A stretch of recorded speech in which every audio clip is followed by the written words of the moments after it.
Welcome guys, and today I'm going to show you how I can do whole mission. So let's try to do it together. So right here, just grind this ledge.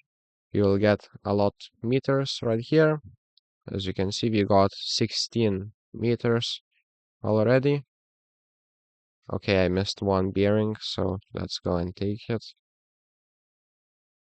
Now for the grinds, just down speed a lot and you'll do clean grinds. So let's try it again and do clean grinds because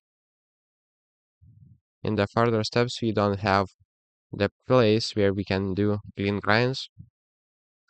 So right here, go slowly, grind it here. And now what you'll need to do is go right here, do a flip trick for the total attempt. Here you'll need to get some speed and time it right.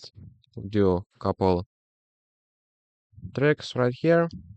And here just grind this ledge.